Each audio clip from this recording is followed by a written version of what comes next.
Hey, det er Green her. Jeg lærer lige en hurtig tutorial på, hvordan I installerer det her spout.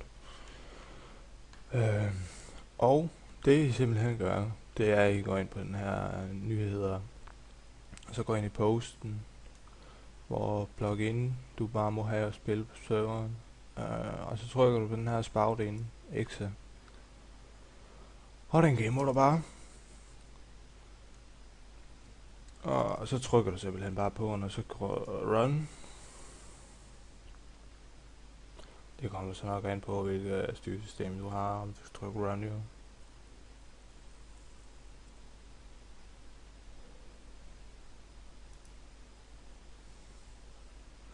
Så popper den op, ligesom din Minecraft den gør. Og første gang du gør det her, så vil du skal logge ind med din Minecraft bruger og kode. Så trykker du login. Første gang så vil den komme og opdatere spout. Så kan det være, at du lige skal lukke den ned og åbne den igen. Det kan jeg ikke huske, om du skal.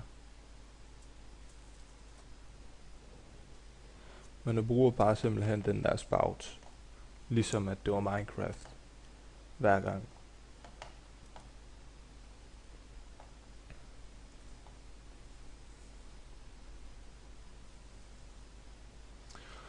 Og så kan du for eksempel gå i Optician, der kan du ændre en masse ting. For eksempel har jeg et GUI, så det ser, jeg kan se lidt bedre den her, det synes jeg, det er lige volds tæt nok på. Jeg kan ikke huske, hvorfor en det er, det er nok autoen, der står på. Jeg plejer at have den på normal. Og der er en masse andre ting, du kan slå til og fra, så også du kan få mindre lag og sådan noget, og højere frames per seconds. Der er nogle meget cool opticians i det. Og så hvis vi for eksempel bare skal join serveren, så adder vi den. Den skal vi lige adde igen og sådan noget, med IP'en og sådan noget. Og så joiner den ellers bare ligesom man nu skulle gøre det.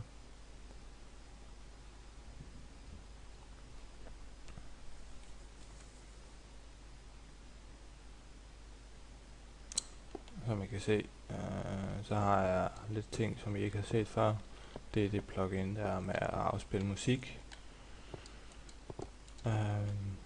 Og det virker kun, hvis I bruger spout, når I logger ind med det. Jeg gider ikke lige at vise jer, hvordan man gør det. Der er der et link på